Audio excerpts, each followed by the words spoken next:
What's up, everybody? Welcome back to the channel. First off, you'll have to forgive the allergies are strong today. And we have Jonesy as a guest with us in the room. Not bad. He's exploring. Anyway, I wanted to hop on here. I finished the GTR. I wanted to show you guys that. I have something else really cool I want to talk about pretty quick. But to get right to the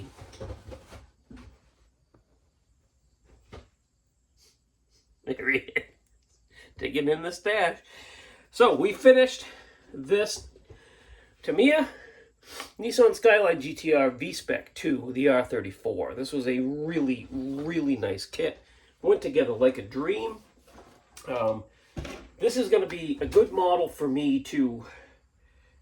there he is. This is going to be a good model for me to, if I bring it to a show. I was always trying to... I should back that up a little bit. When I bring stuff to a show, I like to spread out the categories. And I didn't have anything that I could really nice that I could put in box stock with the... I could put in with the decals. So, this is going to fit the bill for that. And I will show you how it came out. So, this is built completely box stock, except for the license plates, obviously, but that doesn't count. Very happy with the way this came out. These Tamiya kits go together like a dream. I literally had zero issue with this kit. This is like, I hope I haven't peaked in my model building. I mean, I guess if I have, this would be a pretty cool kit to do it on. I had zero issues with paint, zero issues with clear coat, no smudges on the windows. Everything aligned perfectly. All the wheels and tires sit nice and flat and even. Just a dream to build. So that is, pulled out some of my old tricks. When I want to get a nice simple build done, I don't go crazy. We used, that is the Mr. Surfacer 1500 black primer with literally the clear coat over it. I've done this before, a couple times actually, I know, but when I want it to come out nice and I want it to be simple and quick, it's one of my go-tos. It works for black, it works for white, it works for pink. I haven't tried gray yet, but I would imagine it's going to work the same way. It's going to look beautiful and smooth. And hi, dude. Hello. Can I? Yeah. What you doing? There you go. Oh no, we can't eat those. Come on, get out of there. So one more look at that. Hopefully Jonesy doesn't knock it out of my hands, because that was going to be my luck. I'm going to throw up some glamour shots of this at the end. Anyway, so full disclosure, I did originally say that I was going to flock the interior of this because it deserved it, and I'm glad I did not, because it would have been, in my opinion, a waste of flocking, because you can't, dude, stop it. I know. It would have been a waste of flocking because you can hardly see the floor at all. So, anyway, I didn't show you guys the bottom. Stop eating my notebook. Stop it. Good grief. Anyway, there's the bottom. Lightly weathered. So, again, glamour shots at the end. Now, what I want to talk to you guys about, where can I put this where he's not going to knock it off the thing? Way back here. Way back there. Okay. So, every year, there's a competition between all the podcasts.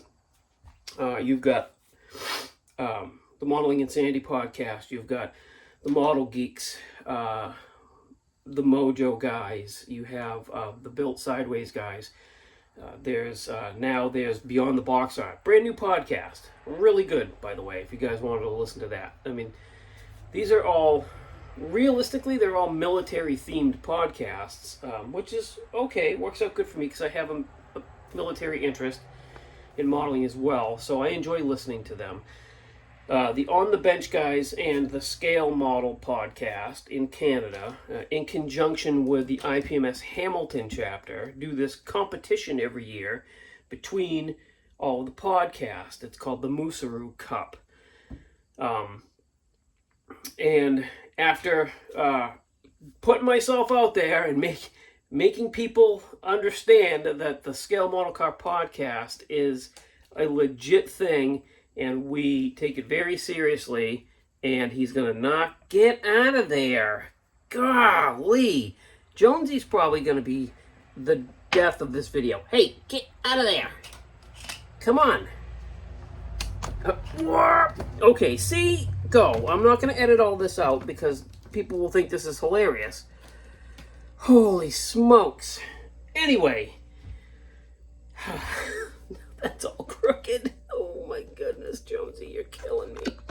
All right. Anyway, after making it known that our podcast is we're very serious about it, and we're hopefully here to stay for a while, they accepted us into the list of competitors, and I have received. Excuse me, sir. I need that. Thank you.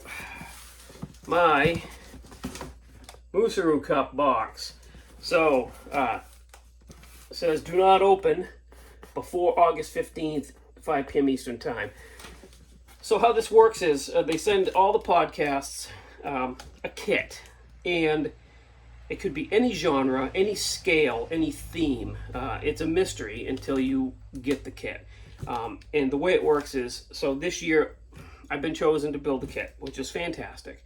But next year it rotates, so they'll choose either Matt, Brian, or Chuck, we don't know, to build next year's kit. They'll get a kit, yeah, and so on and so forth. And you have until, I don't know exact end date.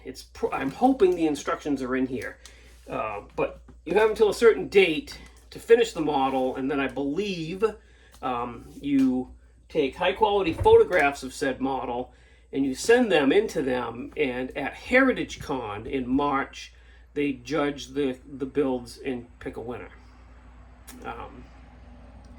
So this is going to be a lot of fun, and I'm very humbled and very happy to be accepted into this this sort of competition, not just for me but for the podcast. I'm happy that we're recognized to the point where we can be added into something kind of prestigious like this.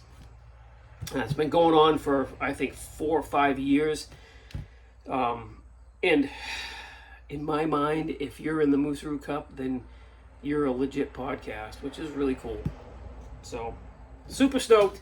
And you'll be able to follow along with some of this. What I'll do is when I open up the box next week, I'll show you guys what's in there and do a little more explaining about that. And next video, I don't know if you guys want Jonesy in here or not. It's so distracting. Anyway, now on to the Corolla. We're making really good progress on that. We're going to finish that up, and then get those two. That's those two simple. They were going to be simple builds to just get me through to the next high detailed kit that I wanted to do, and they kind of snagged me a little bit. But I'm recovering. And I got one done, and now the Corolla should be done fairly quickly as well. They're both easy kits. They're both curbsides. It should, jinxing myself, I can tell. It should be a breeze to get the rest of that car back together again and finished, and then move on to something really cool. So, thanks for watching. Thanks for subscribing. I really appreciate you guys. I know these videos, they're not build videos. They're not videos where I don't show tips a lot of the times. I just kind of sit here and update you guys on the craziness that's going on. And some of you guys like it, so I appreciate that. Also, Felix, there's your cat. There's Jonesy. Come here, bud. Hey, come here. I want you to say hi. I want you to say hi. Would you say hi to Felix? He says, no, don't put me. Say, hi, Felix. Say hi, Felix. Okay. All right, guys, until the next time, thanks for watching. Check out everybody linked in the description of the video. They'll appreciate it just as much. Oh, geez. Almost forgot. MCV Products, I have a new 10% discount code. It's linked in the description of this video. Yeah, jeez, wow. Okay, so if you go to MCV Products and you use the discount code BLUE10, that's BLUE, B-L-U-E 10, you'll get 10% off of your order with MCV Products. Thank you, Matt, for extending that to my viewers. I really appreciate that, and I hope you guys go over there and buy lots of stuff.